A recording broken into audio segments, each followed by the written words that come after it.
YouTube says that I am live. Here we are, Saturday, the 3rd of July, uh, at 11:39 p.m. in beautiful Brighton, small town, Ontario, east of the GTA, well east. I wish sometimes it was further east or further west or further away. Whatever the case, coming at you unscripted. Not entirely. I'm going to read a news article, and it speaks to the title of what I've written here. The euphemism that I'm using for the shot is or to be juiced. I'm fully aware that there's unbelievable censorship taking place with big tech and community. It's right here. It says, "Welcome to live chat. Abide by our community guidelines," which change like the weather. We all know what happened with YouTube and other Google, the censorship that's gone on. I've got one person watching. According to YouTube, they have a little tracker there. It shows one person. If you want to say hi, tell me where you're from, whatever the case, that would be awesome. Also, give me an idea as to the quality. I've tried doing live streams on Facebook, and for whatever reason, when I'm on Facebook, it freezes for 10, sometimes 15 seconds at a time, and then picks up. And so I'll be talking and I'll be saying, the most important thing that you have to know is, and then I'll freeze. And then 15 seconds later, it'll catch back up. And that's why I think that's so important. I mean, it makes it totally useless. So far, the few times that I've done my YouTube streams, it seems that everything goes relatively smoothly, that there aren't these big mammoth gaps. So anyway, what do those of us who are unjuiced have to look forward to? Many people, I'm not alone in this, many people have been warning about this for months. It's now hitting the mainstream. This is an article from CTV, written by Maggie Fox, and I guess they picked it up on a wire service from CNN Digital, published Saturday, July 3rd, today in the morning at 8:58 Eastern Daylight Time, and last updated an hour later. So here goes. Unvaccinated people do more than merely risk their own health. They're also a risk to everyone if they become infected with coronavirus, infectious disease specialists say. That's because the only source of new coronavirus variants is the body. I have a problem with that, but I'll get to it later. Continuing the article, unvaccinated people are potential variant factories. Dr. William Schaffner, a professor in the Division of Infectious Diseases at Vanderbilt University Medical Center, told CNN Friday. The more unvaccinated people there are, the more opportunities for the virus to multiply, Schaffner said. When it does, it mutates, and it could throw off a variant mutation that is even more serious down the road. All viruses mutate, and while the coronavirus is not particularly mutation prone, it does change and evolve. Most of the changes mean nothing to the virus, and some can weaken it. But sometimes a virus develops a random mutation that gives it an advantage, better transmissibility, for instance, or more efficient replication, or an ability to infect a great diversity of hosts. Viruses with an advantage will outcompete other viruses and will eventually make up the majority of virus particles infecting someone. If that infected person passes the virus to someone else, they'll be passing along the mutant version. If a mutant version is successful enough, it becomes a variant. But it has to replicate to do that. An unvaccinated person provides that opportunity. And it quotes, as mutations come up in viruses, the only ones that persist are the ones that make it easier for the virus to spread in the population. Andrew Pecos, a microbiologist and immunologist at the Johns Hopkins Bloomberg School of Public Health, told CNN. Every time viruses change, quote, every time the viruses change, that gives the virus a different platform to add more mutations. Now we have viruses that spread more efficiently.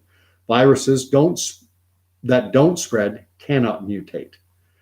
Variants have arisen all over the world. The B1.1.7 or alpha variant was first seen in England. Then it names the beta variant that was first spotted in South Africa. The Delta variant was seen first in India, and the US has thrown up several of its own variants, including the B.1.427 or epsilon lineage. So we're on to epsilon already. First seen in California, and the B1.526 or Eta variant first seen in New York. Already, one new variant has swept much of the world. Last summer, a version of the virus carrying a mutation called D614G went from Europe to the US and then to the rest of the world.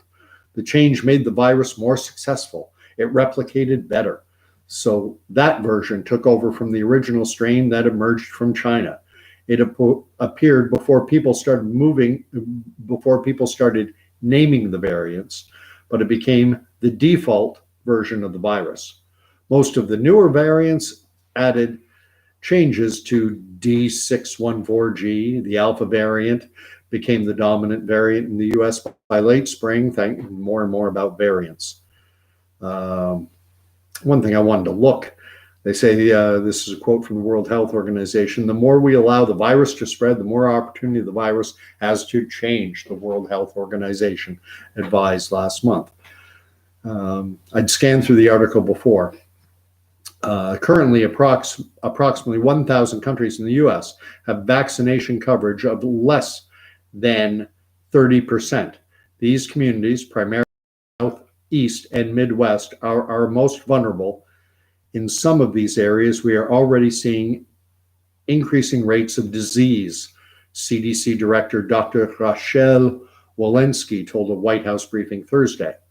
Every time we see the virus circulating in the population, particularly a population that has pockets of immune people, vaccinated people, and pockets of unvaccinated people, you have a situation where the virus can probe, Pecos said.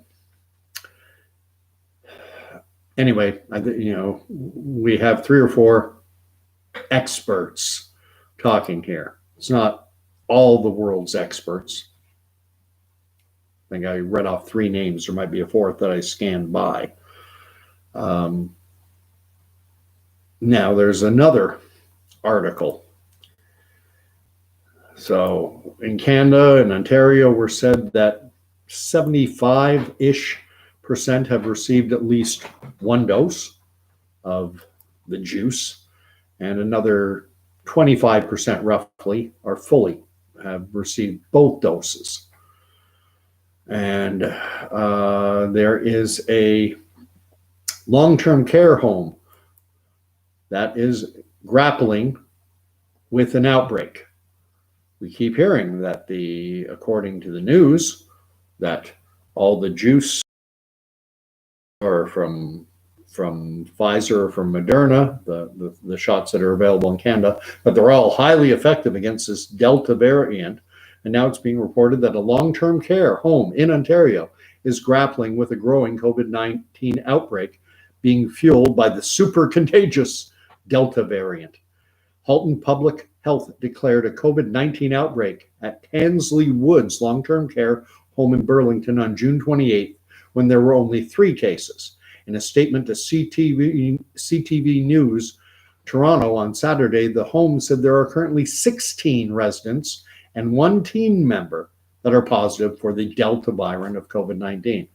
So this is a long-term care home we're told that in Ontario, roughly 97% of long-term care residents have been fully dosed, that they've had both shots of the juice.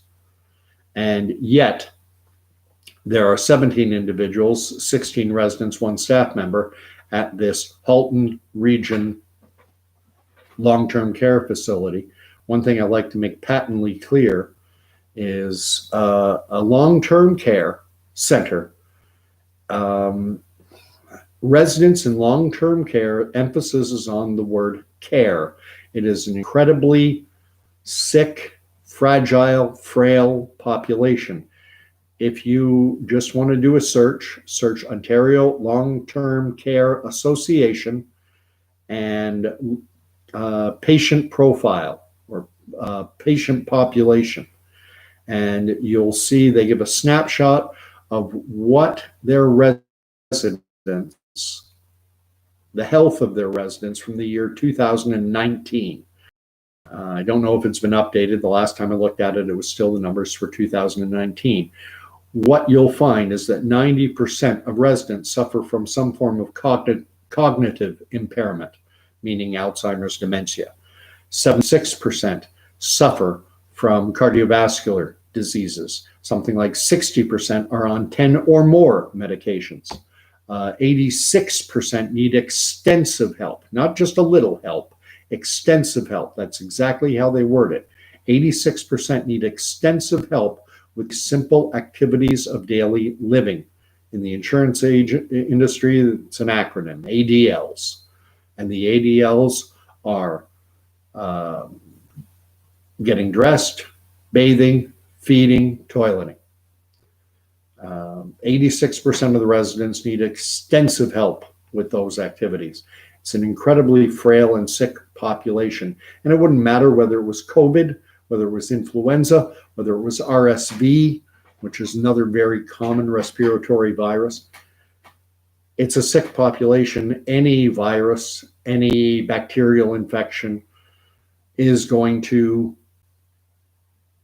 tear through that type of population. It's sad. It's depressing. I'm a Christian. I place a high degree of value on human life, absolutely. But speaking as someone who's had 2 family members, 2 of my grandparents passed away in long-term care. And while it was sad, tragic, and depressing, honestly, and I think a lot of people will share this sentiment, at the same time, it was something of a relief for the family, for friends and family, to know that your loved one isn't suffering anymore. In the case of my 2 grandparents who passed away, they were suffering. So there was a measure of comfort to be drawn from knowing that they were no longer suffering.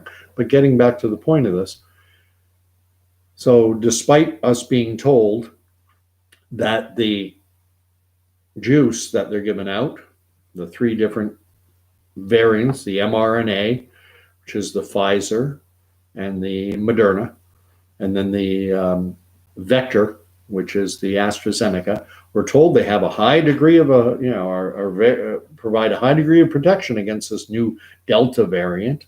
And yet here in a long-term care in Halton region, which is just west of Toronto, think Burlington, Oakville, Halton Hills, they have 16 residents who have tested positive in a population where 97% of people in long-term care, if the numbers bear out, that means all 16 or maybe 15 of them have had 2 shots of the juice. So obviously that messaging is perhaps completely wrong. Now, this article talks, the one I quoted the first time, the one that is headlined, "Unvaccinated people are variant factories, infectious disease experts. Infectious diseases expert says." Well, and then they quote a couple, 2 or 3 people in there. Are they the only infectious? No, they're not. There are other individuals, I'll name them. One is Dr. Michael Yeadon, who's a former vice president, a former chief science officer at Pfizer. Pfizer would likely, I would imagine, would have maybe a dozen, maybe 2 dozen chief science officers. They divide them into specific groups. In an interview, Dr. Yeadon, I believe he said his area of expertise, where he was chief science officer, was specific to cardiovascular and respiratory illness and disease. So that was his bailiwick. And what he's saying is that the variants aren't variants. He calls them samients, because the original SARS from way back in 2003 or 2004, the one that shut Toronto down for a while and led to us having one of the greatest concerts probably in history, with the Rolling Stones, AC/DC, and Bachman Turner Overdrive, Guess Who, combination of those two amazing Canadian bands. And that original SARS virus, when this new SARS-CoV-2, which is they're both coronaviruses, when it came out, they wanted to find out if those who had survived SARS, did they still have immunity against SARS-CoV-2? And they found out that yes, they did. And the difference between those two viruses, SARS from 2004, and then 17 or so years later, how much difference were they? They were 85% the same, 15% different. And yet the immunity afforded by being infected by SARS back in 2004 still was around, and that's because we have the immune system is not just antibodies. There's also T cells, which are long lasting, and they don't know exactly. They can last decades, apparently. I'm not a doctor. I'm not an immunologist. I'm not an epidemiologist. I'm not a virologist. Not an infectious disease expert. I just read the relevant literature, have a certain degree of a scientific vocabulary, a certain level of scientific education. I'm not scientifically illiterate. Most of the population, I'm convinced, is. And the most obvious way is that people say, well, what does the science say? Does the science say yes or no? Science doesn't say yes or no. Science is a process. It's like someone saying, what does the science say? Are the Tampa Bay Lightning going to win the Stanley Cup or not? It has to evolve. Individuals, experts make opinions. They make they put forth theories, but theories are not fact. Now, some of the theories being put out right now, when they had SARS, they tried a number of different approaches, tried to develop a juice for that particular virus, and they were completely unsuccessful. They tried mRNA. Everyone says, oh, mRNA isn't new. They've been working on it for 15, 20 years. Yes, they've been working on it for 15, 20 years unsuccessfully. They had never had one authorized for human use until this one. This is the very first time that an mRNA shot has been authorized for human use. Not approved, authorized, because it's an emergency. An emergency. We're shooting kids with this juice, 18 years of age and under. And if you live in the province of Ontario, it's ridiculous. Ontario Public Health, not me, not these guys in this CTV article, not Dr. Michael Yeadon, who calls the variants samients because, this Delta variant and this Epsilon variant and the Alpha and the Beta variants are 99% the same as the original. I'm backtracking a bit, but back in 2004, a 15% difference. Now the difference is less than 1%. So Dr. Yeadon refers to them not as variants; he calls them samients.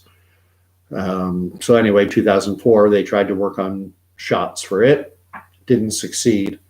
What happened is I was surprised to find out that the test animals they used, I would have expected it to be lab rats or mice or maybe rhesus monkeys, but rather they used ferrets. And again, I'm not an expert, so If ferrets what they chose to use, I'm sure there was a reason behind it. I'm sure there's a physiology reason. There's got to be some high degree of similarity. I don't know. Anyway, the ferrets, when they injected them with the mRNA and the vector, they tried both. Vector, it was all based, again, same principle. It was all based on this spike protein. The spike protein was in the SARS virus. It's in the SARS-CoV-2 virus. So initially, after inoculation, these individuals did develop, these ferrets did develop antibodies. So, yay, we're doing great, antibodies. The problem was the ferrets all later died when they came into contact with what they refer to as wild virus, meaning virus that's circulating out in the world. Why did they all die? The reason given in a National Center for Biotechnology Information it's published on the pubmed.gov site. It's not Prison Planet or anything like that. This is reputable science. What they found out was that it was something they refer to as antibody dependency enhancement, or ADE for short, antibody dependency enhancement. And there's an article out there published saying that people should be made aware of the fact that this presents a potential, not actual, potential long-term risk. Getting back to the Ontario Public Health, Ontario Public Health published to their website, I guess. It's publichealthontario.com or .gov. Anyway, they published something called an enhanced epidemiological summary. Did it all the way back in June of 2020. And they broke down infection fatality rates by age groups. So I'm in my 50s. I could look and I could see that I think it's like 0.5, 0.6. It's less than 1% of people in my age bracket between the ages of 50 and 59 who become infected with COVID or SARS-CoV-2. Less than 1% die. So it's better than a 99% recovery rate. If you went under the age of 40, if you went for 30 to 39-year-olds, the recovery rate was better than 99.9%. And if you went under 18, from 0 to 18, they actually break it down 0 to 9 and then 10 to 19. But if you're under the age of 20, the recovery rate's better than 99.99%. So, informed consent. What is informed consent? It means that before an individual can be given a treatment, medication, a shot of any kind, that they must be made aware of all known and potential risk factors, and the individual has the option to decline. So what do we have with these shots? We have the risk of blood clotting. We all know about that.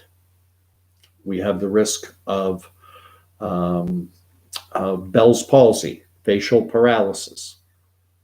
We have the risks of postmenopausal women are claiming that they're bleeding, which can be a sign of cancer.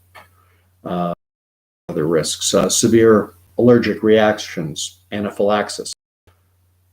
So someone needs to be made aware of all these risks. And then, of course, heart inflammation, what they call myocarditis, which is inflammation of the heart muscle, and pericarditis, which is inflammation of the lining around the heart. And that seems to be predominantly happening with younger people, especially males.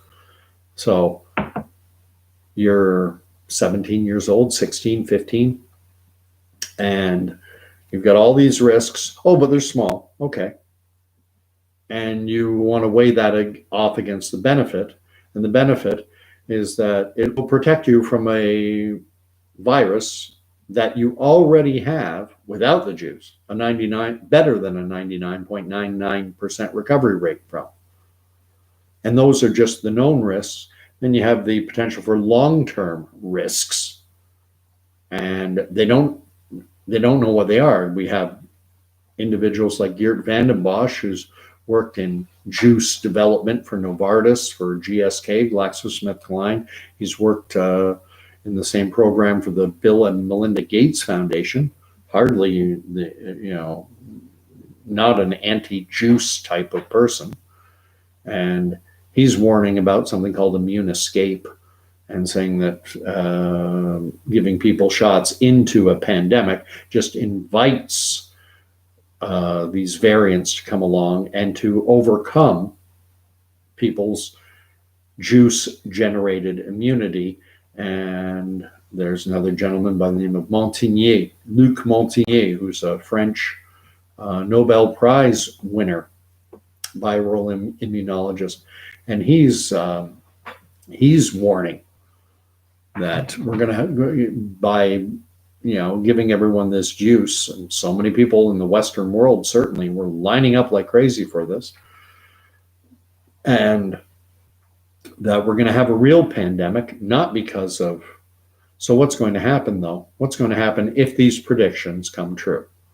What's going to happen if it is actually those who've rolled up their sleeves, who are the ones falling sick and dying, say come September, October, November, when the temperatures drop, when rates of viral transmission increase? What is going to happen is we have to be ready, because those of us who have declined to roll up our sleeves are going to be blamed. There is Toronto Public Health's Chief Public Health Officer. Her name is Davila. I forget her first name.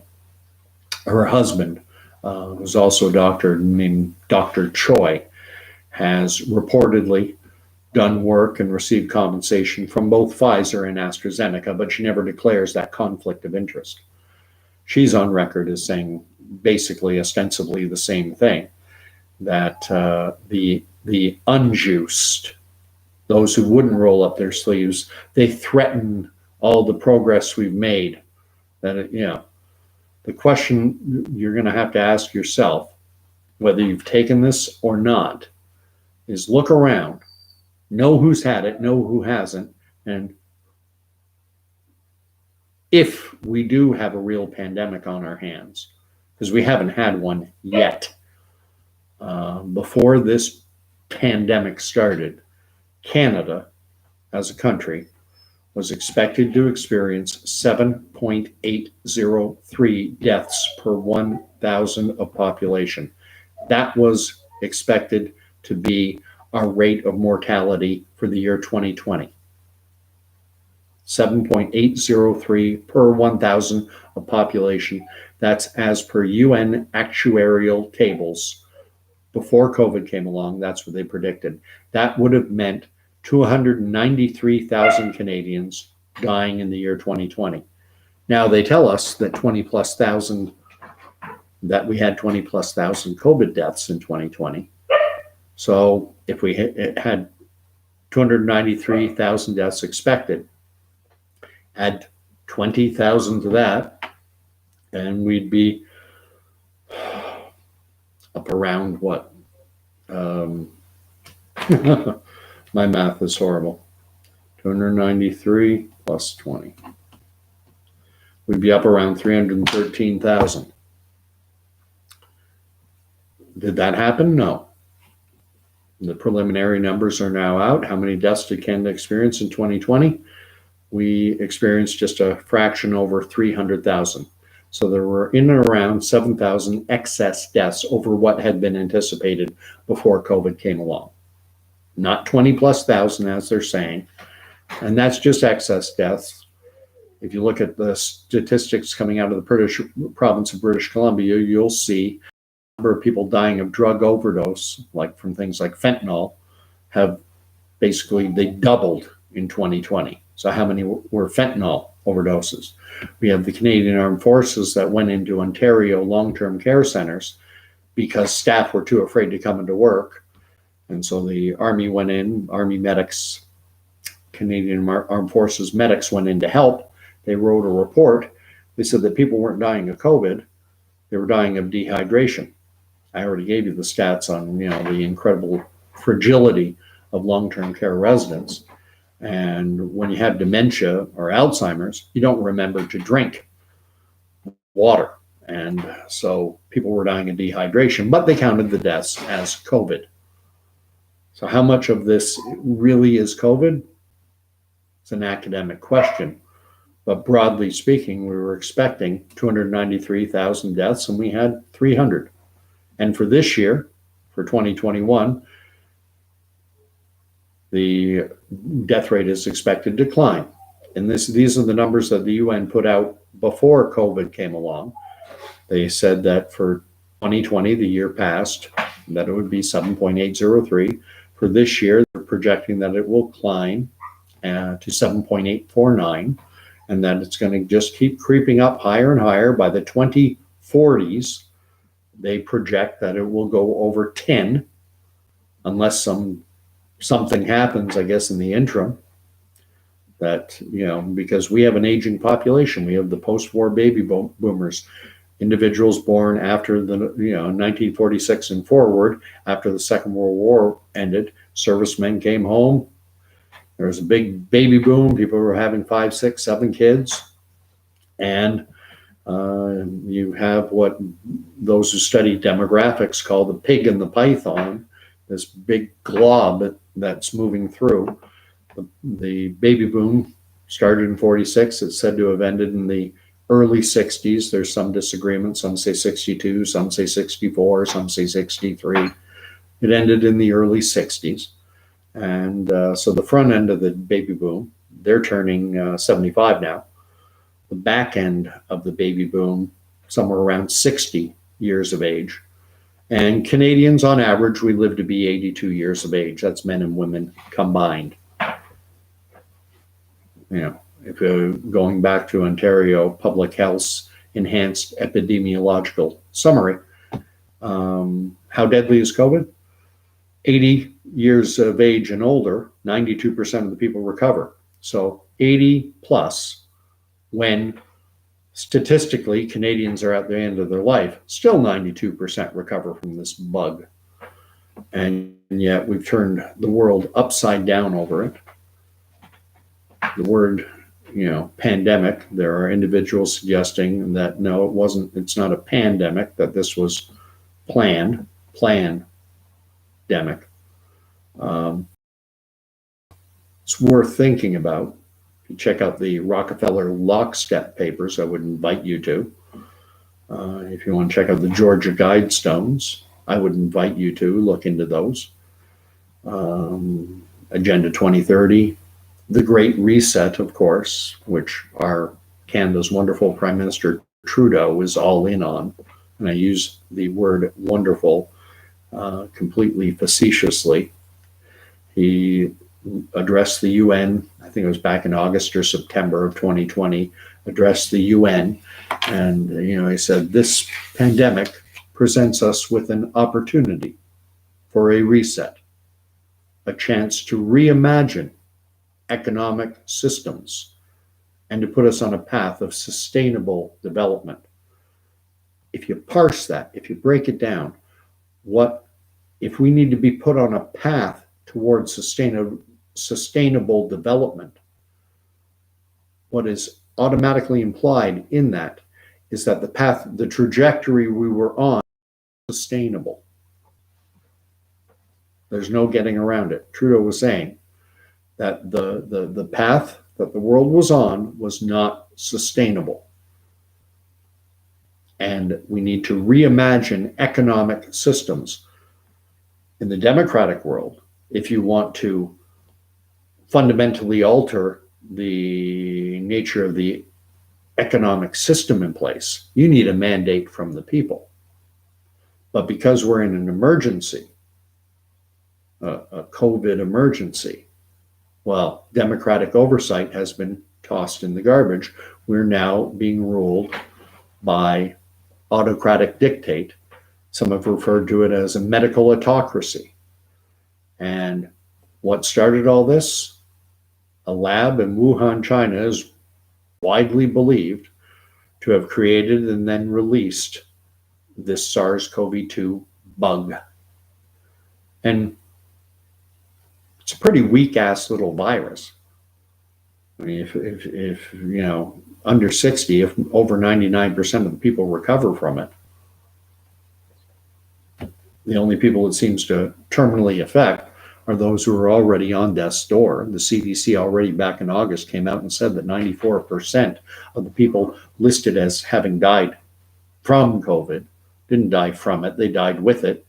On their death certificates, there were an average of 2.6 other so-called comorbidities. So someone has terminal cancer, failing kidneys, stage 4 kidney disease, and COVID. Well, it goes into the COVID column so that they can goose the numbers. There's a coroner in Denver, Colorado, who was complaining in a CBS news article that 2 individuals who had died of gunshot wounds in a murder-suicide had to be included in the COVID numbers because they both had tested positive and had antibodies for COVID. So they're COVID deaths, even though they died of gunshot wounds. And these are just the ones we're hearing about that are being reported. There was a kid in Florida, I think it was Tallahassee, doesn't matter. Some kid down in Florida died in a motorcycle crash. Same thing. He had antibodies for COVID, so it's COVID death. Thousand Oaks, California, a young man died of a fentanyl overdose, COVID death. Bump the numbers, amp up the fear, because Americans, Canadians, we scare easy, right? We scare so easy.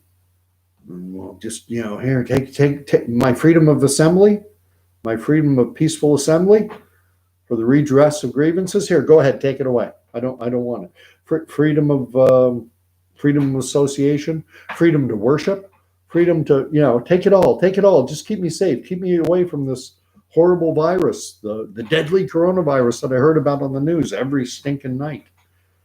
You're not going to hear CBC News on the national. You're not going to see Ian Adamansing announce that Ontario Public Health published their enhanced epidemiological summary, and it finds that for kids under the age of 20 years of age, that the recovery rate is higher than 99.99%. Film to follow. You're not going to see that. It goes against the narrative.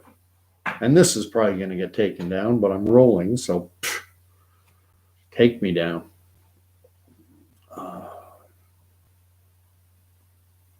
This world, if these projections, if what is being said by Michael Yeadon, Dr. Michael Yeadon, by Dr. Geert Vanden Bossche, like Guelph University's Byram Bridle, who's quoting biodistribution studies out of Japan that are showing that the spike protein, which was supposed to remain in the deltoid, is now being found throughout the body. It's being found in the bone marrow, in the liver, in the kidneys, in the heart, in the ovaries. Now, is that an issue? Some experts say they don't think it will be. They don't think this spike protein is toxic. Others believe it is. We will find out. And if it is, it's not going to be the ones who obeyed very, here, go ahead, here's my arm. It's going to be those who refused, those who declined, those who were hesitant, who didn't want the free Krispy Kreme donut every day, who didn't want the free burger and fries, who didn't want a lottery to win $1 million, who weren't worried about traveling, who weren't worried about, selling out their, so they could get on a cruise ship or go to a concert or a play or any of this other stuff. They're the one. It's going to be the unjuiced who are blamed, and we have to be ready, because if it happens, that's where the blame's going to be. You horrible unjuiced people. You acted as repositories for this virus to go around and circulate and mutate, and now I've lost my immunity. I rolled up my sleeve. I did the right thing, and it's because of you that I'm now falling sick, and why all my friends and family who took the shots, that's why they're falling sick. It's because of you. And I'm not hopeful. It's hard to be hopeful when, look at this, a little YouTube video. Who's going to watch it? I might get 10, 20, 30, even if I get 200, whoa, in Canada, something like 3 to 5 million people tune in every night to a nightly newscast on CTV Global or CBC. Millions. I might get 200. Even if I got 10,000, it's nothing. So about the only thing we can do is be loud. About the only thing we can do is share. Which is difficult because all the people rolling up their sleeve, they're scared to death. They're not going out. They're not circulating. They're not talking. They're just sitting home every night watching CBC, CTV, global news, getting more and more and more scared. Or ABC, CBS, NBC in the US, Fox. So 40 minutes long. There was no interaction. I don't think anyone showed up. The one watching me is probably a bot, right? Some fact checker, who wants to censor opinion, wants to censor even the suggestion that something other than what is the program narrative could even be possible. It's like when they said that, for the longest time, the tech giants were censoring the mere suggestion that it was even possible that this bug, that SARS-CoV-2 came out of a lab in Wuhan, China. You weren't allowed to say that at all. You were deplatformed. Dr. Erickson talked about the pressure being put on doctors, which is now going mainstream, to count deaths as being COVID, even when they weren't. Like that doctor out in Denver, Colorado, like the coroner in Denver, Colorado, who went public. Now it's allowed. But at the start, it wasn't. You weren't even allowed to suggest it. And anyway, tomorrow's Sunday. God bless. Here in Ontario, they still have heavy restrictions on everything. We can't even, I believe it's the only jurisdiction in the world where you can't sit down inside a restaurant. And the people in Ontario are so happy because the government has said, okay, you can sit four at a table on a patio, but you can't go inside. And if you're really good, if things go well, we'll increase that number to 6. Thank you. These are fundamental basic rights that should never have been taken away to begin with. And now we're thanking them for giving us a modicum, a portion of them back. And scary times. Anyway, but I'll tell you one thing. God always wins in the end. And even as a confessing Christian, I know it's hard because lordship over your life is what it's all about. And it's hard to just lay it all down, take everything out and lay it down, but it's the only thing that will bring peace. Come what may. Yea, though I walk through the valley of the shadow of death, I shall fear no evil, for thou art with me. Thy rod and thy staff comfort me. A lot of work, a lot of wisdom you can find in the Psalms and a lot of the Bible. So I'll leave you with that. It's now Sunday, so when most Christians celebrate, gather, day of devotion, day to reset your dial, get out, fellowship. We weren't meant to live in isolation. So I'll leave you with that, and if I can find the end stream, there it is. Have a great night, everyone.